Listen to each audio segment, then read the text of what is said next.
Halo, selamat datang kembali di eh, membaca Madilog bersama-sama. Kita akan mulai pertemuan ketiga. Masih di bab pendahuluan, tapi kita udah masuk ke bab terakhir ya. Sorry, subbab terakhir. Hari ini kita dua subbab sekaligus. Yang pertama yang ingatan tuh pendek. Yang kedua meninjau ke muka itu agak panjang 8 halaman, tapi kita bagi-bagi tugas saja. Eh, kita mulai ya, tidak usah berbasa-basi. Selamat datang semua. Eh, Kalau yang udah pernah ikut udah tahu ya gayanya. Jadi kita baca, literally baca. Nanti di bagian tertentu yang menarik atau layak dibahas kita akan berhenti. Aku akan mulai baca duluan bagian ingatan ya.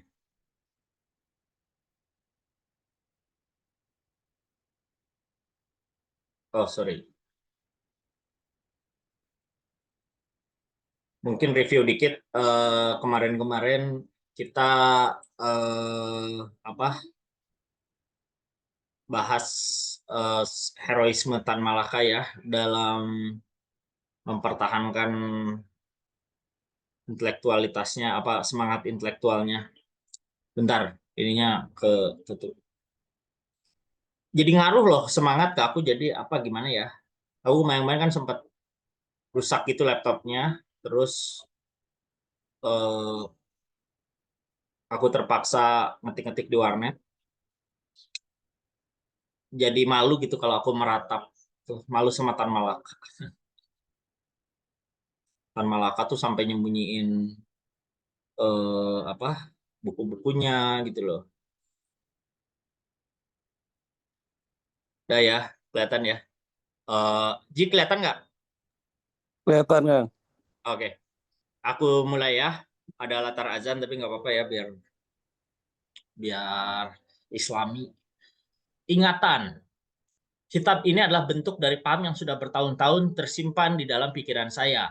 Dalam kehidupan yang bergelora. Wah, jadi dia tidak merasa kehidupannya itu sengsara ya, tapi bergelora. Ingat kalau teman-teman merasa kehidupan yang sengsara bisa diganti dengan bergelora. Ya, Ki ya, di kita hidupnya bukan sengsara tapi bergelora.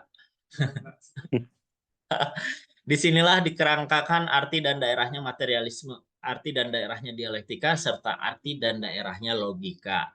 Selain daripada itu, akan dijelaskan pula seluk-beluk dan kena mengenanya materialisme, dialektika, dan logika satu sama lainnya.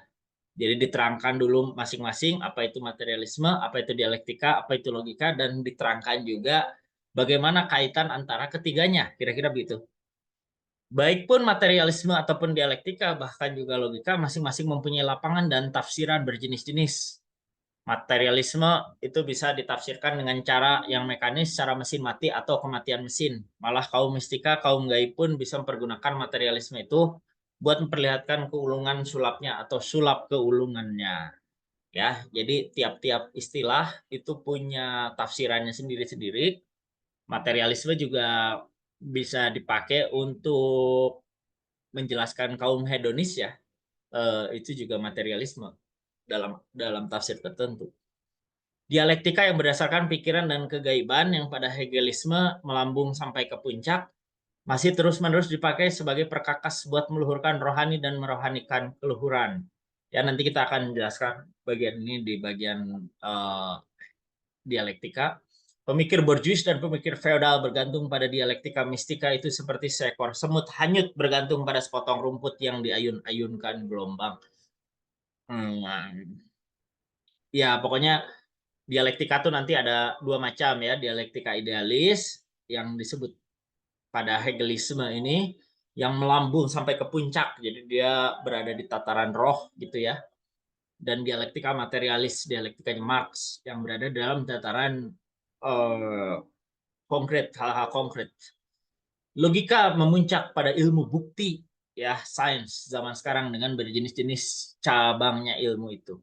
Hasilnya berjenis-jenis ilmu itu mengulungkan dan menunggalkan kemanjurannya logika sebagai cara berpikir. Dengan begitu logika menyilaukan mata para pemakai penonton logika itu serta melupakan batas dan kelemahannya logika itu. Hmm.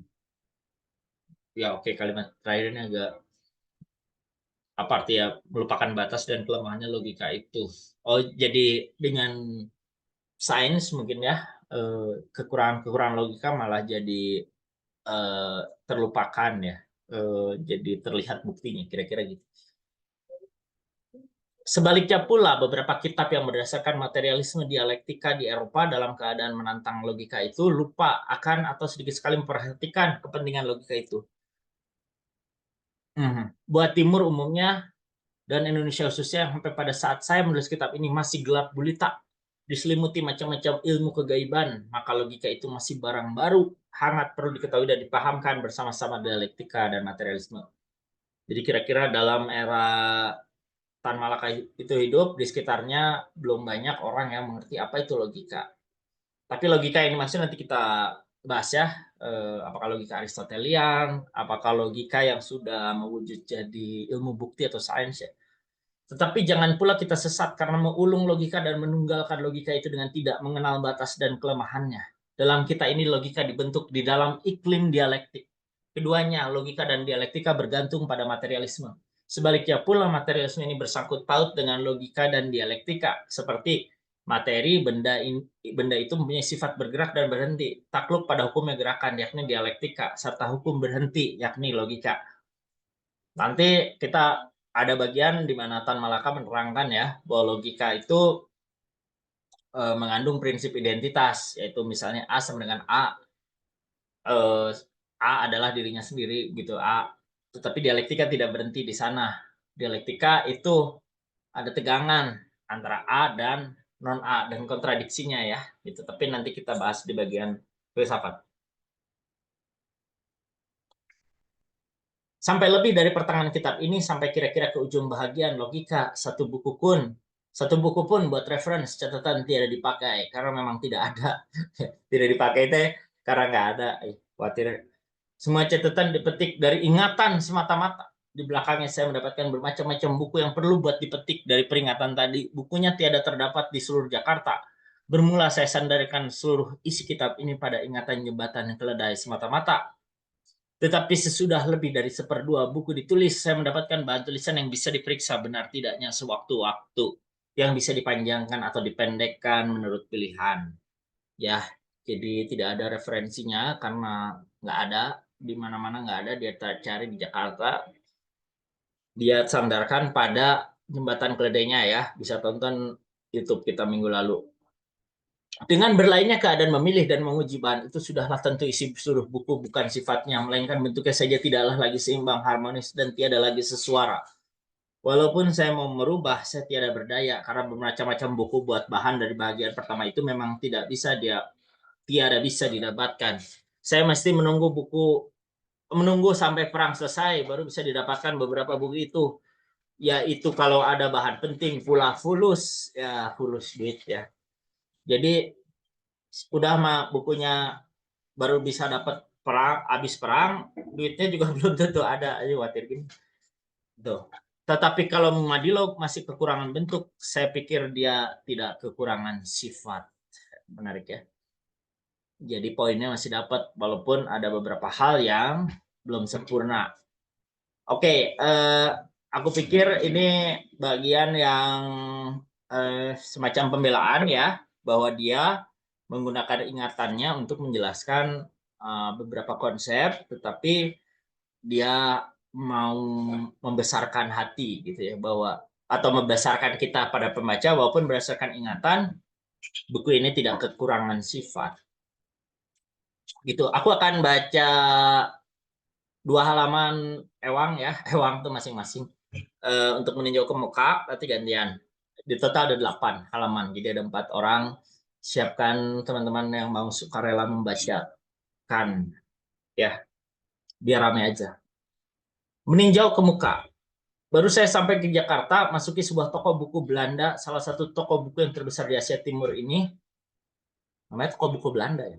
Saya mau beli sebuah buku tentang logika di kota besar mana saja di Asia Timur ini. Di Shanghai atau Manila, Hong Kong atau Singapura, gampang sekali kita dapatkan buku semacam itu. Di toko buku tua pun tak perlu lama kita mencari buku logika karangan Jevons atau Mill. Kayaknya Mill yang dimaksud John Stuart Mill. ataupun Jones, Amerika, dan sebagainya. Di Jerman, lebih-lebih Rusia, mudah sekali mendapatkan buku perkara dialektika. Tetapi dalam toko buku Belanda, di ibu kota Hindia Belanda, yang berpenduduk 70 juta jiwa itu, tak ada satupun buku populer atau tidak perkara undang berpikir logika. Apalagi dalam toko-toko yang lebih kecil. Satu gambar dari semangatnya suatu negara yang hanya menghasilkan keju dan belum bolen itu, tetapi terkaya di dunia.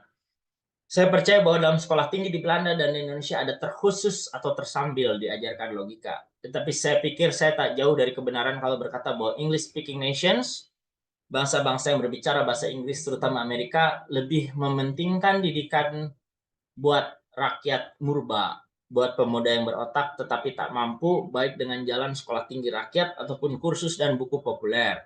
Salah satu sifat rakyat Belanda yang terlihat pada saya adalah sifat demagogis, ialah sifat berkilah, sifat suka mempertentangkan perkara kecil-kecil dengan melupakan pokok yang besar.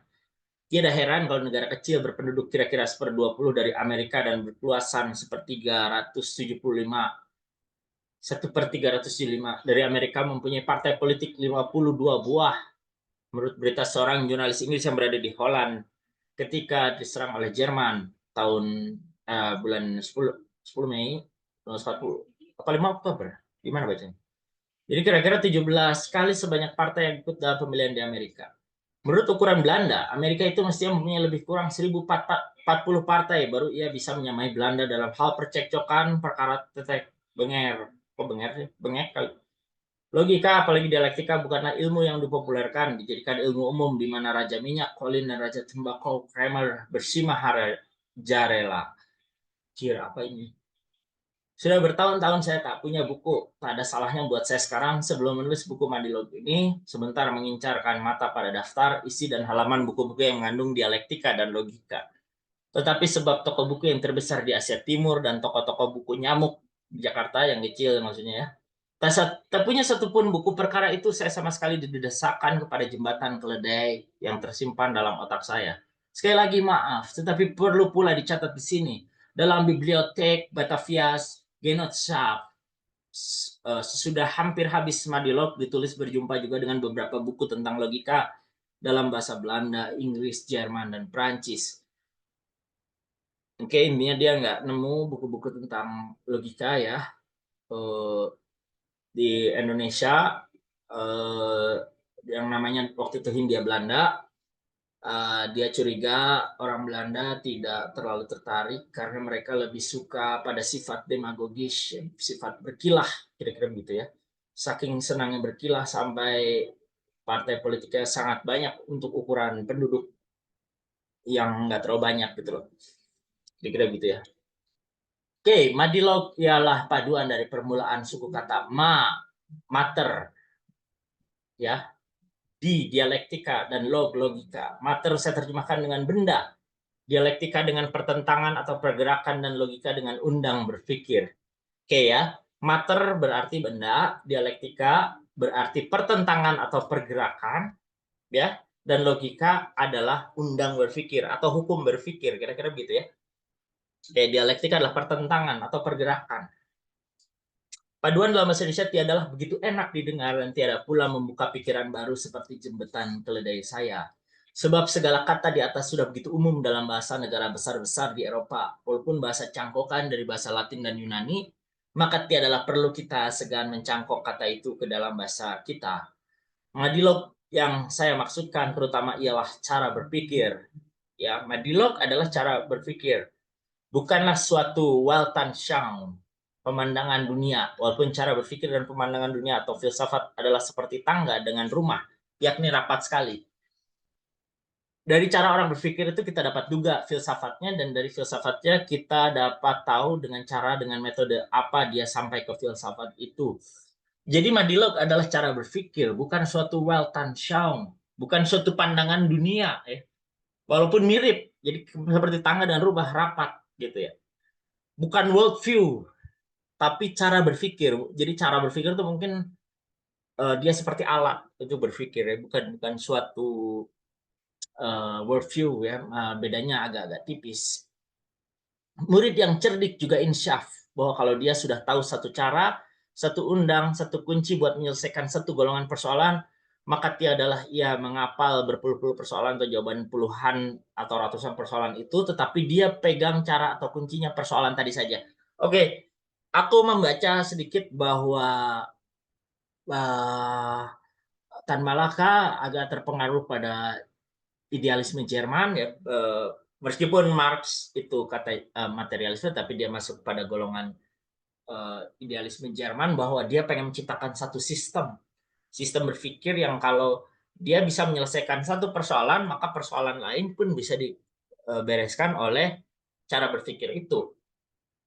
Ya, kayak Marxisme itu kan cara berpikir yang seperti sistem. Jadi dia bisa digunakan untuk membaca ekonomi jelas, politik jelas, seni jelas, gender jelas, begitu. Jadi bisa dipakai ilmu pengetahuan jelas gitu.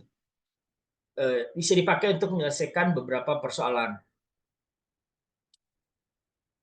Nah, aku tambah dulu ya. Aku masih semangat soal. Kebanyakan persoalan bisa diselesaikan dengan logika, undang berpikir saja. Dalam kehidupan kita sehari-hari yang berhubungan dengan makan dan minum, pulang pergi, jual beli, dan 1001 perkara berhubung dengan pergaulan kita dengan sahabat, anak dan istri, tiadalah kita dipusingkan oleh dialektika. Kenyang tiadalah mengandung arti lapar, seperti menurut dialektika. Kalau si anak menangis, si ibu memberikan air teteknya dengan segera. Dia tiadalah pikirkan lebih dahulu bahwa pengertian menangis itu mengandung pengertian tertawa, dan lapar itu ada terkandung pengertian kenyang. Yang satu sama lainnya tidak boleh dipisahkan seperti dalam cara berpikir yang berdasarkan dialektika. Oke, jadi kalau dialektika dalam kenyang itu ada lapar juga gitu ya. Dalam nangis ada tertawa, nah itu dialektika. Jadi satu tesis itu mengandung antitesisnya sekaligus. Itu dalam dialektika. Kita bisa bahas. Dalam sekolah rendah atau menengah pun kita berkali-kali bertarung pada cara berpikir yang berdasarkan logika. Hitungan yang kita mesti jalankan, pengalaman, eksperimen dalam ilmu alam dan ilmu pisah yang sang guru lakukan di depan kita, semuanya mengandung logika. Oke? Walaupun dalam dialektika pada satu saat uap itu sama dengan air, jadi tiada berpisah melainkan berpadi apa berpadu. Jadi air sama dengan uap, tiadalah kita mengadakan perhitungan atas dasar dialektika ini. Air tetap air buat kita dan mempunyai sifat air, bukan uap yang mempunyai sifat uap. Jadi kalau dalam dialektika apa yang berkontradiksi itu bisa jadi satu kesatuan karena dia itu pertentangan dan pergerakan sekaligus. Tapi kalau dalam logika air adalah air, uap adalah uap, gitu ya. Nah, kita lihat nanti posisi Tan Malaka di mana. Tapi kalau kita mengkaji lebih dalam, kalau kita mengkaji ada atau tak adanya barang, mengaji seluk-beluk, asal dan akibatnya sesuatu barang, tegasnya kalau kita tenggelam dalam ombak gelora filsafat, ke dalam persoalan yang berhubungan dengan alam, masyarakat politik yang hilang atau timbul, bergerak dan berhenti, pada waktu yang singkat atau lama, pada perkara yang berseluk-beluk, maka kita tidak bisa sampai ke ujung dengan perkakas logika semata-mata. Kita mesti memakai dialektika, malah dialektika lah yang terutama, gitu ya. Jadi kelihatannya logika dipelajari pada level tertentu, tapi kita nggak bisa pakai hanya logika. Kita harus pakai dialektika. Maka dialektika lah yang terutama. Ahli filsafat yang Jawa, ya, ahli politik atau ahli siasat yang cerdas, ahli ekonomi yang sempurna, mesti memakai senjata pertentangan seperti senjata dalam pepatah Indonesia yang tajam balik bertimbal kalau tak ujung pangkal mengena. Ahli filsafat mesti selalu berjalan di antara kedua kutub, utara dan selatan, ujung dan pangkal, ya dan tidak, ada dan tak ada. Sebentar dia bisa cemplungkan otaknya ke dalam ada, sebentar lagi ke dalam tak ada. Dan pada tempat masing-masing memakai logika. Tetapi pada pemandangan jauh mempunyai waktu lama, dia mesti pikirkan ada itu terletak di kutub tak ada, tak boleh bercerai satu sama lainnya. Aku bisa paham ini. Jadi kalau ahli filsafat itu kayak mesti ada tegangan ya, nggak boleh terlalu tegas. Kayak nggak bisa bersikap A B B, nah, itu mah masih tataran logika. Tapi ke A bisa, ke B bisa, bahkan diantaranya bahkan bisa lompat-lompat di antara keduanya gitu loh, gitu ya. Oke, lanjut. Ada yang mau Ji mau nyoba Ji? Boleh, Kang. Ya, sok si ekonomis. Si ekonomis dan ahli politik sebentar boleh memakai logika dalam menyelidiki beberapa perkara dalam golongan proletar atau kapitalis. Tetapi dalam filsafat masyarakat sekarang, masyarakat kapitalisme, dia tidak boleh melupakan kedua kutub. Kaum modal di kutub utara, kaum buruh di kutub selatan. Satu sama lain bertentangan, tak boleh dipadu. Di sini dialektika yang merajalela. Tetapi sebelum kita memilih cara berpikir mana yang terutama kita pakai, dialektika lah atau logika kah, maka haruslah lebih dahulu kita bertanya pada diri sendiri, apakah persoalan itu berdasarkan mater, benda, ataukah idea. Bayangkan pikiran semata-mata, roh semata-mata. Kalau persoalan itu berdasar atas benda, barang, mana Kang? Ke bawah lagi Kang. Oh ini. Kalau persoalan itu berdasar benda, barang yang nyata yang bisa diperiksa dengan panca indera, anggota yang 5 boleh diperalamkan, dieksperimenkan. Barulah persoalan itu kita taruh di bawah pemeriksaan kita. Segala bukti yang nyata yang bisa diperalamkan itulah yang akan menjadi premises, menjadi lantainya undang atau paham yang kita cari tahu. Sebab itulah kita namakan madilog karena berdasarkan meter, benda. Dari penjuru meter inilah kita memandang, inilah buat kita yang jadi lantai, yang menjadi tingkat pertama dalam suatu penyelidikan. Boleh jadi resultan atau hasil penyelidikan itu tiada mencukupi atau salah sama sekali. Tapi hal ini tidak disebabkan salahnya cara berpikir. Boleh jadi kepala kita sedang pusing atau bukti belum semuanya terkumpul atau akhirnya kita salah memakai cara tadi. Sudah lazim kita dengar dialektika materialisme atau historik materialisme. Perkataan ini memang cukup tangkas dan selalu dipakai dalam kalangan Marxisten, tetapi nama ini lahir di dunia barat di antara Marxisten di masa kebanyakan logika. Buat penentang sikap yang terlampau banyak mengutamakan logika. Kita yang lahir di dunia mistika, bersih, mistika Hindu pula, kita yang lahir di dunia mistika, mistika Hindu pula, mistika yang tak gampang dikikis, dicuci bersih. Maka sebagai tongkat pertama dalam dunia berpikir, perlulah kita sekadarnya memajukan logika. Di antara ahli pikir borjuis barat ada yang menyanggah nama dialektika materialisme dan memajukan kritis materialisme. Ialah logis materialisme. Tetapi nama ini sama sekali melenyapkan dialektika, jadi bertentangan dengan madilog. Walaupun dalam bagian badan kita, otak kita itu adalah barang yang perlu dan penting, hati, jantung, usus, dan sebagainya juga penting. Tapi kalau tak bertulang belakang, kita tak bisa berdiri. Kelas tani itu penting. Kelas saudagar di dunia sekarang berguna. Kelas intelek berguna penting, tetapi tak berkelas pekerja mesin. Indonesia merdeka pasti tak akan bisa berdiri, dan kalau berdiri tak akan bisa teguh dan lama.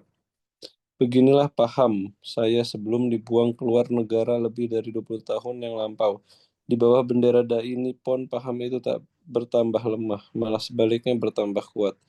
Perjuangan nasionalis setelah robohnya PKI 1927 yang dipimpin oleh kaum intelek sudah lebih daripada cukup memberi bukti yang nyata bahwa perjuangan yang tidak berdasarkan pekerja murba tidak akan mendapat Indonesia merdeka.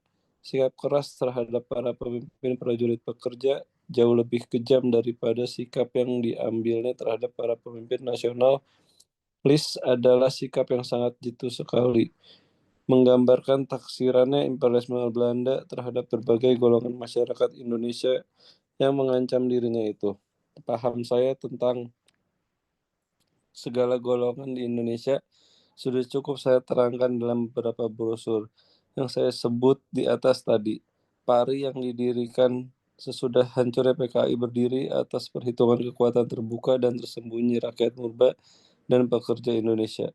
Pentingnya hidup matinya negara pada dunia kapitalisme dan imperialisme ini bergantung pada bermacam-macam hal, persenjataan, perindustrian, terutama senjata, letak negara persatuan, serta banyak produknya, semangat rakyat, kecerdasan, dan sebagainya.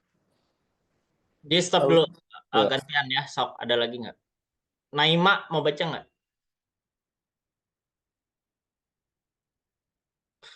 Naima. Boleh. Boleh dari sini ya.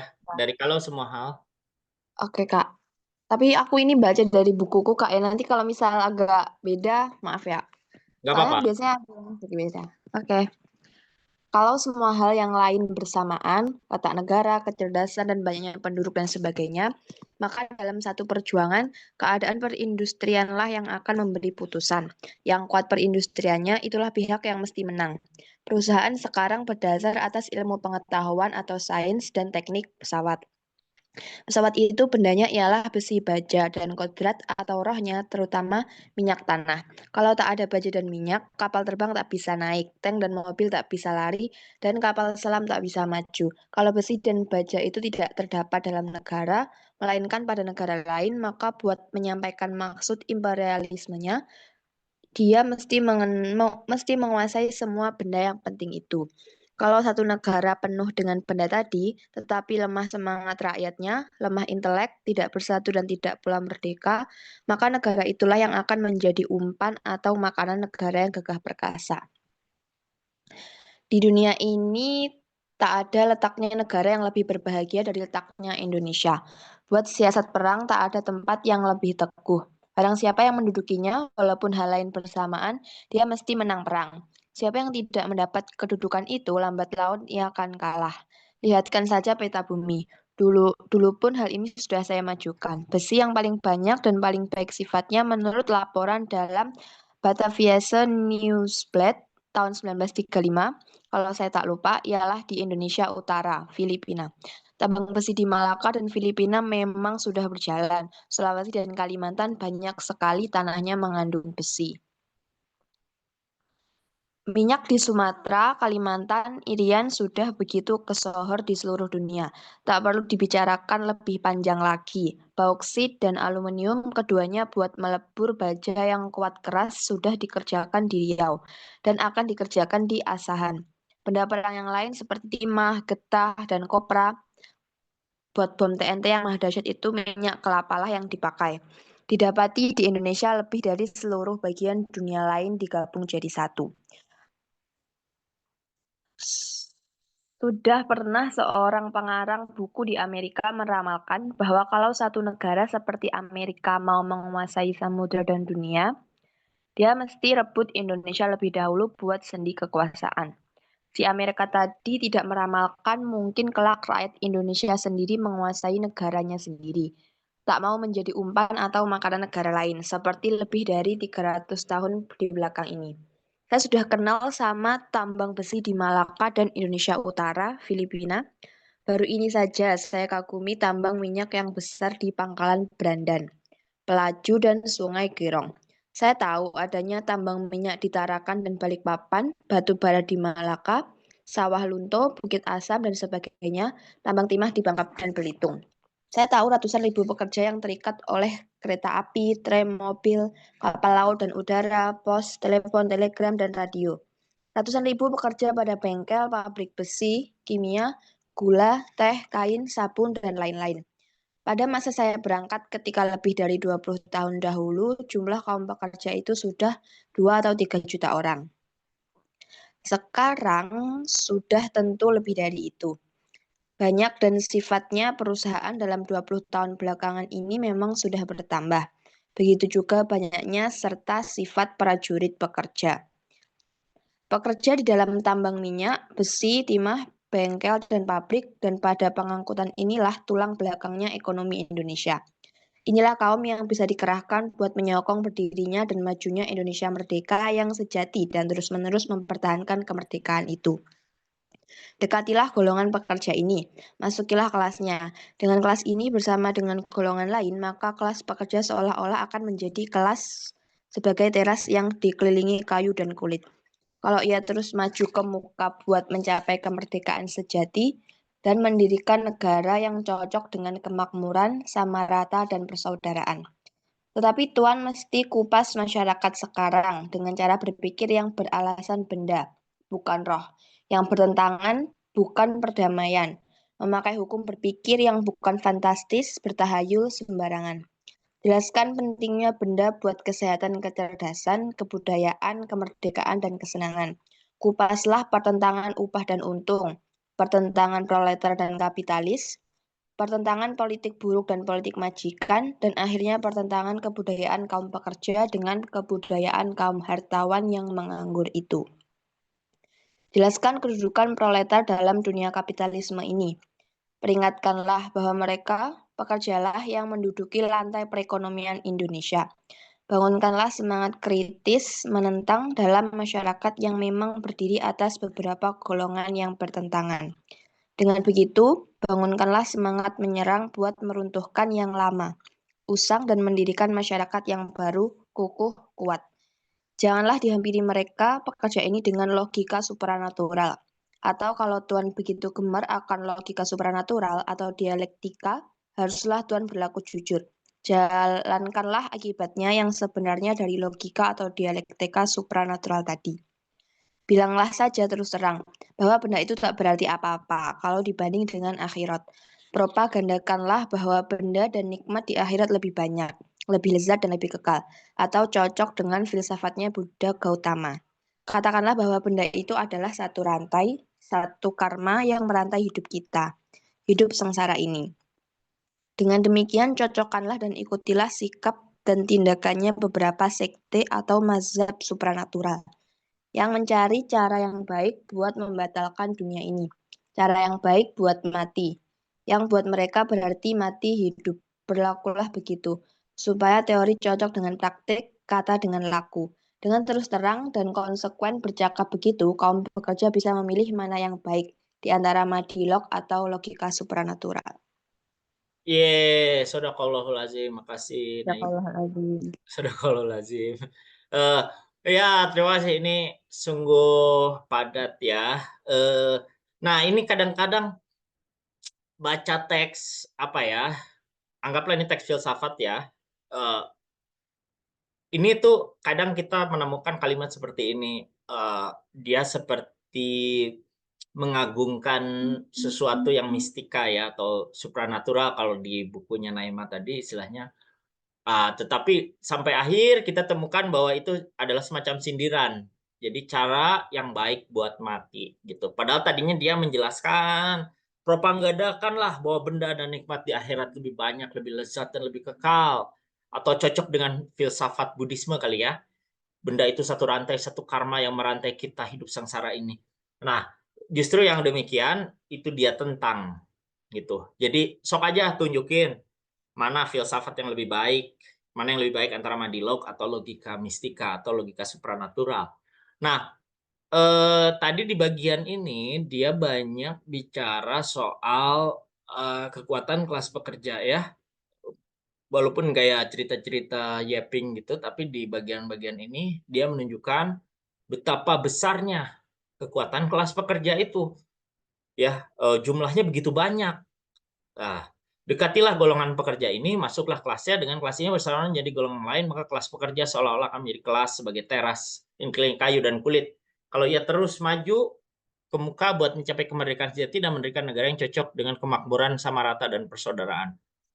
Nah, tetapi masalahnya dikupas dulu masyarakat sekarang dengan cara berpikir yang beralaskan benda, ya materialisme, bukan roh yang bertentangan, bukan perdamaian, memakai undang berpikir yang bukan fantastis bertayul sembarangan. Jadi digunakanlah logika yang berdasarkan materialisme itu ya, bukan logika yang berdasarkan roh gitu ya, atau alam idealisme kalau dalam bahasa filsafatnya.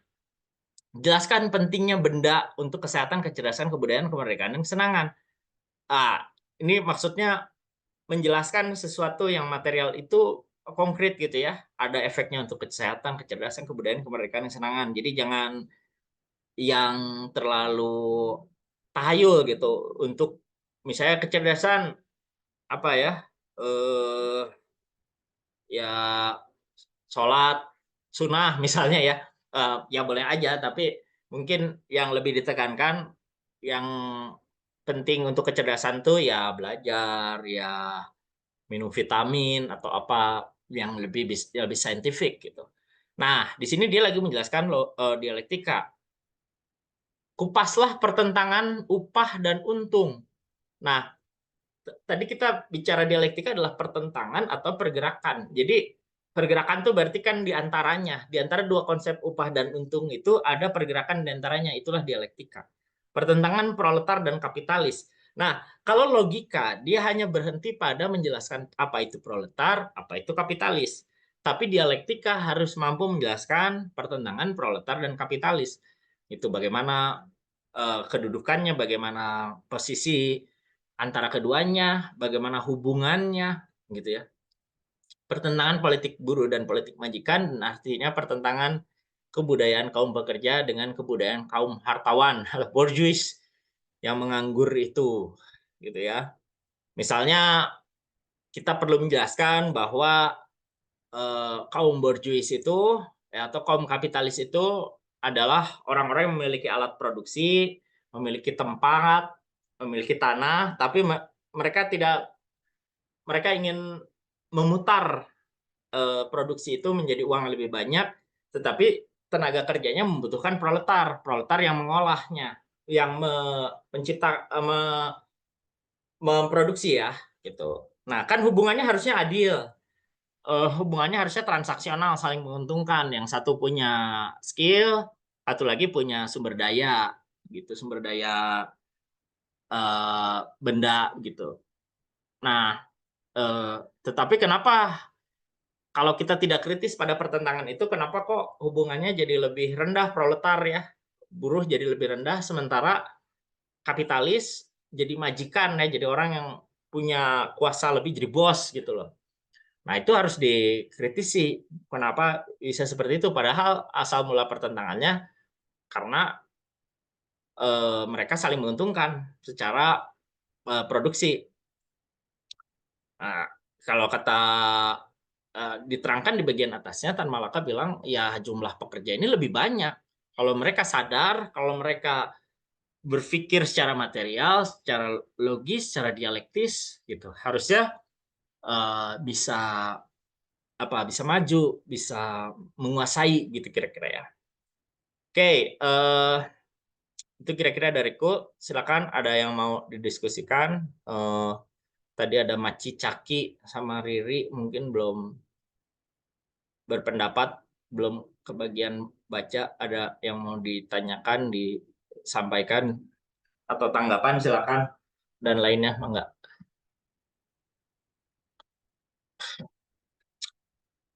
Seru juga ya. Si Anggun baru ngechat, ketiduran. Ayo, silakan. Ada yang mau komen nggak? Atau yang lain, Naima atau Aji atau siapa? Enggak.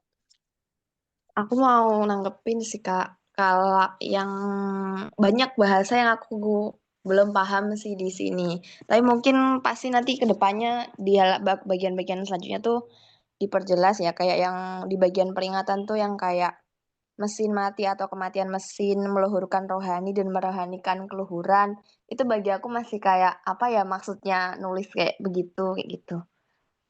Terus ya gitu juga sih Kak, ada beberapa yang bahasanya nggak paham, tapi kalau dari intinya itu udah cukup nangkap sih apa maksudnya di peringatan, apa yang dilihat di muka. Cuman kayak banyak detail-detail yang kayak artinya tuh harus di searching dulu gitu apa maksudnya gitu. Oke, aku coba tanggapi ya, walaupun nanti tentu kita akan dapat jawabannya dari perkembangan teks. Nanti kalau nggak salah ada penjelasan materialisme itu ada macam-macam. Materialisme tuh bisa diartikan, ditafsirkan dengan cara yang mekanis, maksudnya dengan cara yang kaku. Jadi kayak materi, orang yang senang materi aja, mungkin bisa seperti itu. Jadi literally gitu. Kaum hedon juga disebut kaum materialis pada arti tertentu. Hedon tuh yang suka kesenangan-kesenangan badani ya gitu. Jadi senang makan, senang seks, begitu, tidur, itu yang kenikmatan-kenikmatan tubuh. Nah, itu sering disebut sebagai kaum materialisme juga. Tapi malah ini nyambung sama kalimat berikutnya, malah kaum mistika, kaum gaib pun bisa mempergunakan materialisme itu buat memperlihatkan keulungan sulapnya atau sulap keulungannya. Jadi malah orang-orang tahayul itu juga bisa mempergunakan materialisme itu, mungkin kayak menggandakan uang gitu ya. Aku bisa sulap nih menggandakan uang. Nah, itu kan mempergunakan materialisme. Tetapi materialisme yang dimaksud oleh Tan Malaka itu materialisme dalam arti Feuerbach atau Marx ya, Marx Engels. Feuerbach dianggap sebagai jembatan menuju materialismenya Marx. Materialisme yang dimaksud Marx, sependek yang saya baca itu ya hasil kerja ya, atau kerja apa komoditas, bisa komoditas, bisa masyarakat, pokoknya hal-hal yang konkret ya gitu. Tetapi bukan benda dalam arti pemuas kebutuhan tubuh gitu. Nah, soal konsep meluhurkan rohani dan merohanikan keluhuran ini mesti agak baca si Hegel dikit ya, walaupun nanti Tan Malaka ada penjelasan sedikit soal Hegel. Dialektika yang berdasarkan pikiran dan kegaiban yang pada Hegelisme melambung sampai ke puncak masih terus-menerus dipakai sebagai perkakas buat meluhurkan rohani dan merohanikan keluhuran. Jadi pakai bahasa biasanya mah si Hegel teh agak di atas di langit gitu loh dialektikanya gitu. Jadi dia di tataran ide, di tataran hal-hal yang luhur, hampir mirip dengan mistika sebenarnya. Dialektikanya Hegel itu walaupun berusaha rasional, tapi seperti mistika gitu ya, ngomongin roh, ngomongin walaupun rohnya tuh roh zaman ya, roh sejarah, tapi bagi Tan Malaka itu tuh sama aja kayak orang ngebaca tahayul gitu loh, meluhurkan rohani dan merohanikan keluhuran. Jadi apa yang dianggap rohani, rohani itu kan bukan benda ya bagi Tan Malaka, itu kebalikannya. Sama Hegel itu diluhurkan, diangkat si hal rohani itu. Dan apa yang di atas itu dirohanikan, dianggap suci gitu. Nah, nanti dalam filsafat kita akan menemukan hal-hal kayak gitu yang seperti rasional tapi sebenarnya berbau rohani gitu. Jadi kayak yang rasional tapi sebenarnya agak berbau mistik gitu loh. Nanti dalam filsafat ada kita temukan jenis-jenis seperti itu. Nah, nanti dipaparin entah di bab filsafat, ada di bab logika mistika juga, bagian-bagian itu yang menurut Tan Malaka harus dibuang. Jadi filsafat yang dipakai tuh filsafat yang mana? Bukan filsafat gayanya Hegel, tapi filsafatnya Marx, Engels dengan Feuerbach sebagai jembatan. Aku makin membaca sini makin edun sih Tan Malaka. Akurat gitu, ini dia gitu. Akurat apa penggambaran konsep dia walaupun nggak presisi dalam arti kutipan-kutipannya 100% benar, tapi dia tuh pas gitu ngegambarin Feuerbach jembatan dari Hegel menuju Marx gitu-gitu ya. Tapi itu pandanganku ya, Naima. Mungkin nanti dalam bacaannya kita bisa menemukan apa pandangan Tan Malaka seperti apa gitu. Oke, ada Anggun baru masuk. Ada yang mau komen lagi? Silakan. Di mana bagian tadi yang mau dibahas boleh. Eh, Yuk, Maci Caki. ya, di sini gue mau ngasih sedikit tanggapan yang soal pandangan Tan Malaka terhadap logika mistika. Hmm. Buat gue tuh, pandangannya menarik banget di bagian yang tadi ada bahas filsafat Buddhis, Siddhartha itu, terus dia bahas, jadi relevan banget gitu sama keadaan zaman sekarang. Dia tuh tadi gua nangkepnya kalau Tan Malaka tuh bilang kayak lu silakan sholat, silakan beragama, tapi lu harus pisahin mana yang agama itu yang benar-benar dibuktikan secara sains dan mana yang bermanfaat untuk di akhirat nanti. Hmm. Hmm.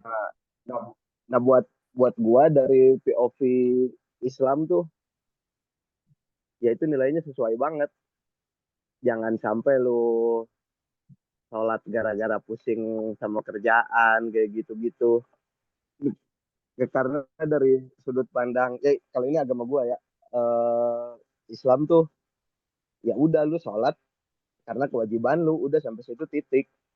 Hmm. Nggak perlu ada, misal sekarang ada penelitian membuktikan Oh, bahwa khasiat. orang yang rajin orang yang rajin berwudu bla bla bla bla bla.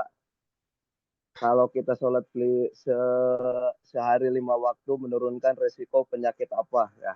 Ya. Nah buat gue pemikiran Tan Malaka tuh futuristik banget gitu. Pada zaman itu udah bisa mikir ke situ. Sedangkan di zaman sekarang hal-hal seperti itu tuh nggak hilang dan malah makin banyak. Itu aja sih tanggapan gue. Tapi menurut kamu teh sholatnya harusnya istilahnya ya kalau dalam filsafat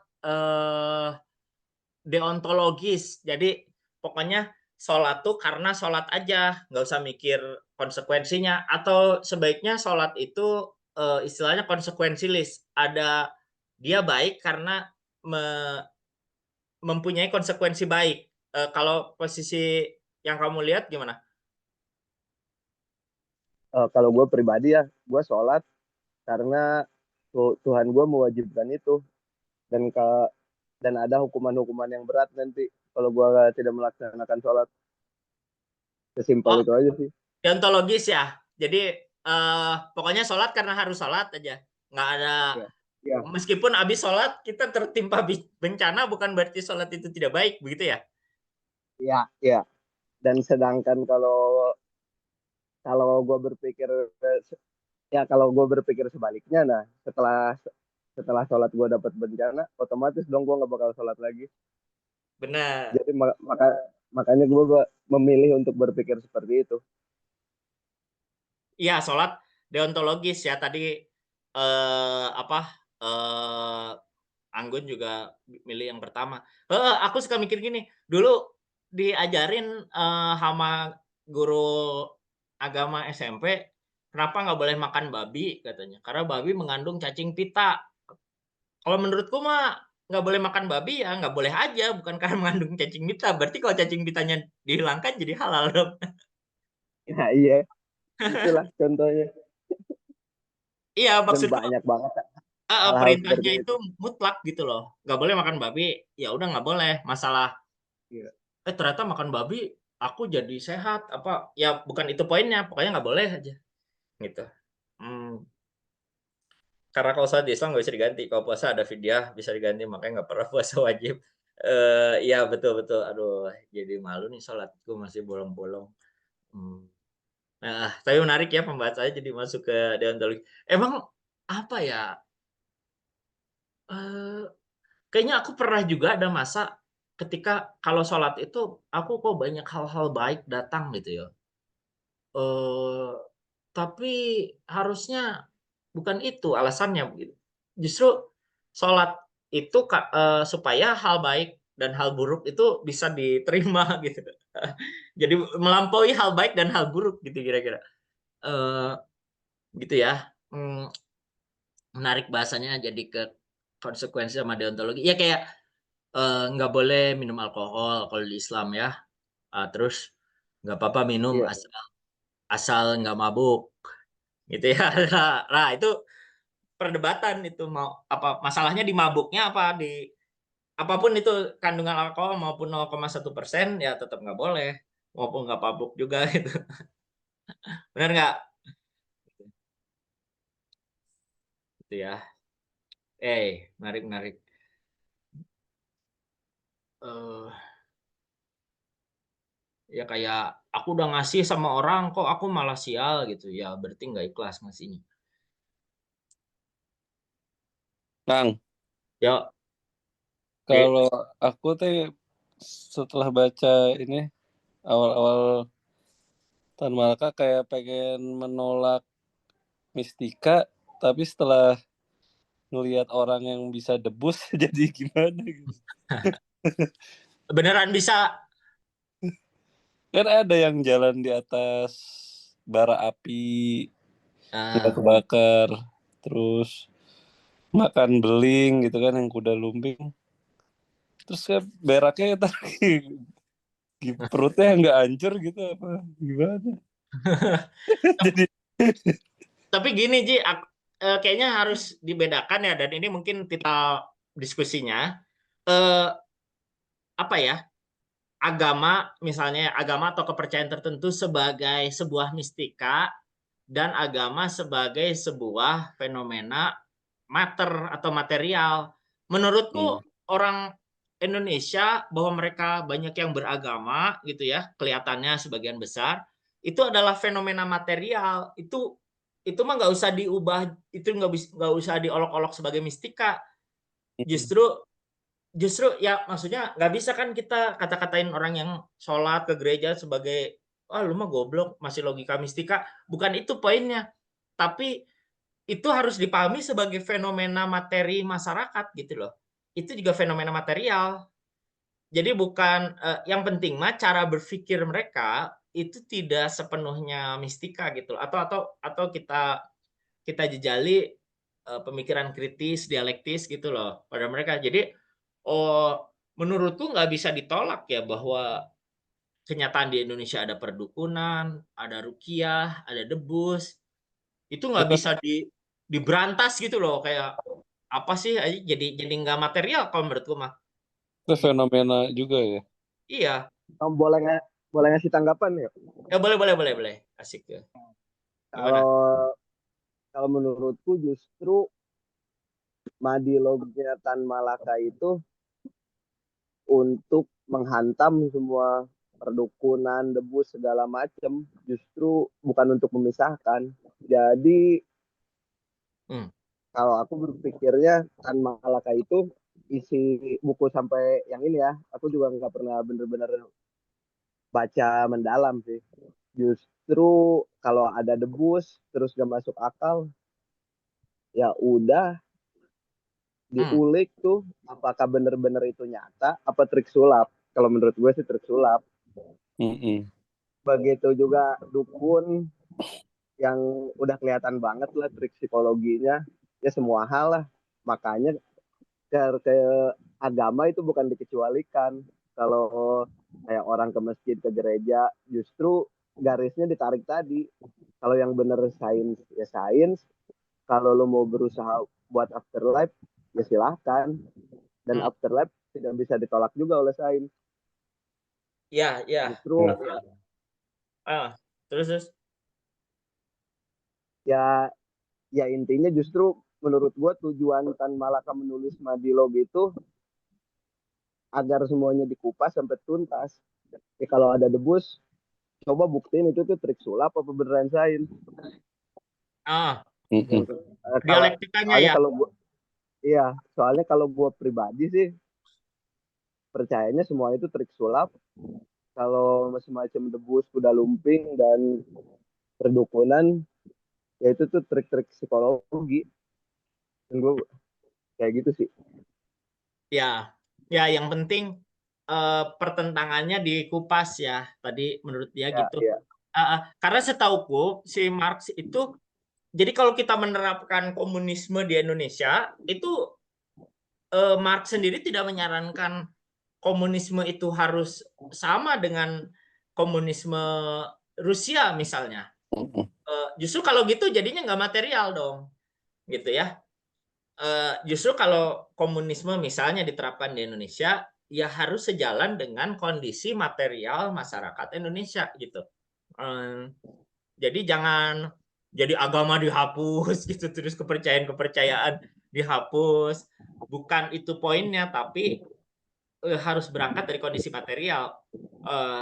Ya mungkin tadi benar ya, bahwa bukan masalah debusnya itu dihapuskan, tapi lebih pada di apa, didialektikakan gitu ya. Apakah itu sebentuk sains yang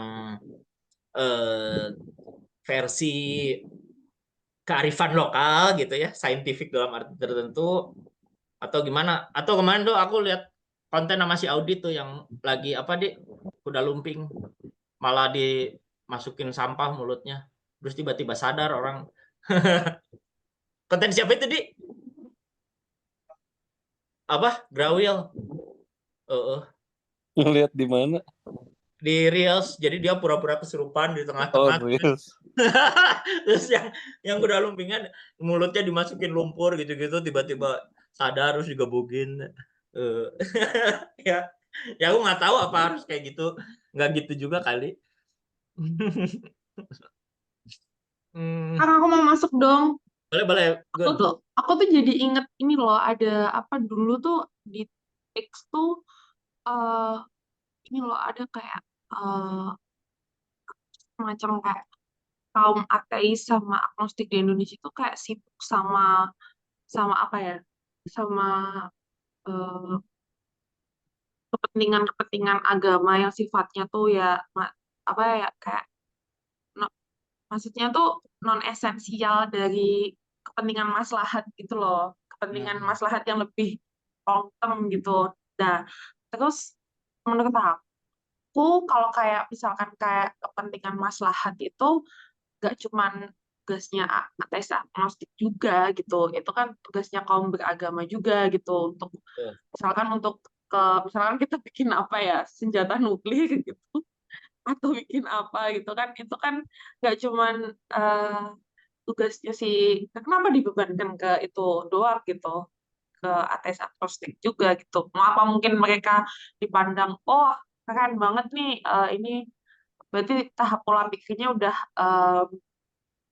apalah udah level up gitu kayak gitu menurut Kang Sarif gimana tuh yang pernah baca nggak sih kayak gitu di X? Ya ya, ya sering aku temukan bahwa kaum beragama itu seolah-olah kaum idealis ya, dalam arti Hmm, mereka yang hanya melakukan ibadah ritual itu eh, hanya karena perintah Tuhan gitu ya. Ini mungkin agak bertentangan ya tadi, tapi eh, kaum agama lupa bahwa tugas mereka juga ada tugas material, tugas horizontal lah mungkin kalau bahasa agamanya ya, tugas hablum minanas gitu.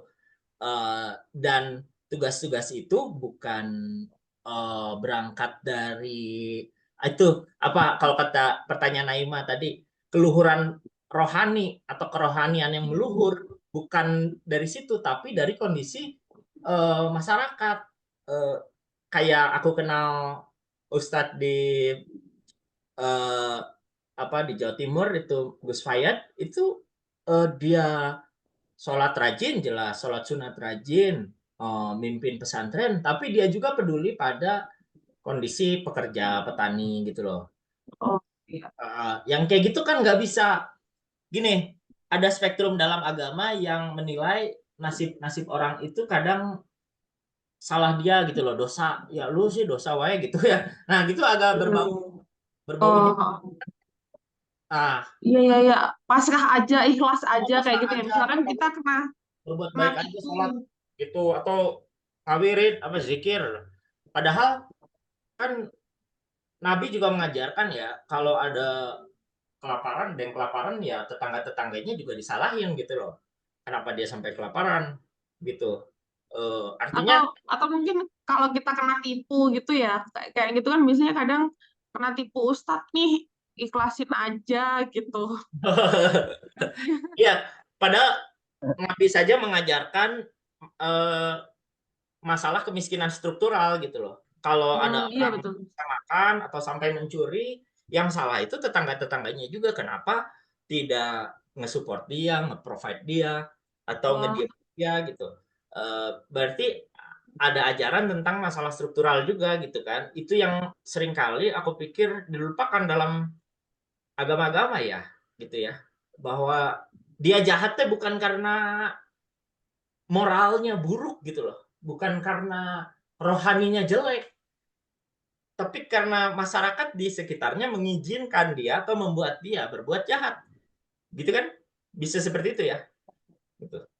Atau mungkin itu udah Eh, kayak ya silakan dulu Masnya. Sok-sok. ya, aku mau ikutan ya. Ini menarik juga sih. Kalau menurutku, Kang Sarip tadi kan mengatakan kalau jadi agama seakan menyalahkan orang-orang gitulah kasarnya. Ya Nah, menyalahkan individu. ia menyalahkan individu. Nah, Ah, kalau kalau menurut gue nih sebenarnya itu tuh nggak berpengaruh sama sekali dari agama. Yang balik menurut gue tuh yang paling berpengaruh kualitas manusianya. hmm.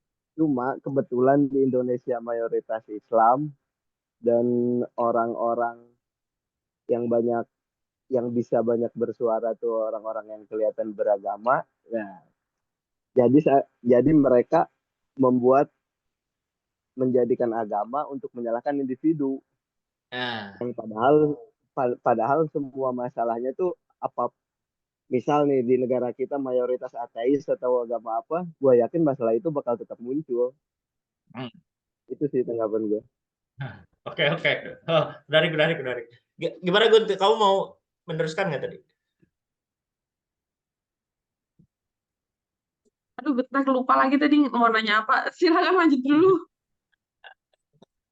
Ya, menarik ya. Ah, oke. Lebih zoom out lagi sebenarnya. Tadi kan permasalahan yang diangkat sama si Aji itu soal debus. Apa ya? Ini bukti bahwa cara berpikir dialektis itu materialis sekaligus itu bahasa cepatnya bikin pinter lah, bikin kritis lah gitu. Karena kita berangkat dari fenomena materi dulu, terus kita pertentangkan gitu. Dari tadi kan kita bukan memilih mana yang lebih bagus antara beragama atau ateis, beragama atau agnostik, bukan itu poinnya, tapi pertentangan, kita mencari pertentangan atau pergerakan di antara keduanya. Terus apa ya? Ya bikin pinter aja berangkat dari materi itu. Karena tadi sudah dibilang sedikit ya, kita tidak bicarakan hal-hal yang tidak kelihatan apa, tapi benda yang bisa di indera gitu loh. Kita membicarakan agama bukan sebagai sesuatu yang turun dari langit sehingga tidak bisa dikritisi, tidak bisa dibicarakan, tapi kita bicarakan itu, bahasa filsafatnya desakralisasi. Jadi membuat agama bisa dibicarakan secara kritis, itu dulu dibendakan, dimaterialkan. Kayak misalnya kalau di bahasanya Friedrich Engels itu yang pernah saya tulis tentang cinta, ya. Jadi bahwa cinta itu bukan produk ilahi, tetapi satu produk ketika orang memerlukan kesakralan untuk melindungi kepentingan ekonomi politik mereka. Jadi aku punya sawah, eh, desa sana ada sawah, supaya kita bisa gabung sawahnya, aku nikahkan anakku dan anaknya. Jadi sawahnya bisa bareng, kira-kira gitu gampangnya. Nah, materialisme itu bisa membaca pernikahan dengan cara yang lebih kritis karena dia dibendakan. Bukan, oh nikah itu suci, apa, dijodohkanlah laki dan perempuan supaya. Nah, itu kan masih tahap sakral, itu masih tahap rohani. Nah, coba dilihat dalam kepentingan lain. Itulah yang menurutku diinginkan Tan Malaka, supaya kita bisa membedah apapun konsep yang itulah tadi, sholat misalnya ya, sholat oke lah deontologis, tapi apa ya, bisa nggak kita bicarakan secara materi misalnya ya, apakah sholat itu kemudian mempersatukan orang banyak dalam satu momen begitu ya. Atau ada yang coba mematerialkan tapi tetap berusaha menjustifikasi rohani, misalnya sholat itu apa bikin sehat, itu, tapi nggak tahu itu bisa kita kritisi ya. Jadi sholatnya biar sehat aja, bukan karena Tuhan gitu kira-kira. Oke, oke teman-teman, ada yang komen lagi? Eh, Kalau sudah tidak ada, kita masuk ke logika mistika minggu depan ya.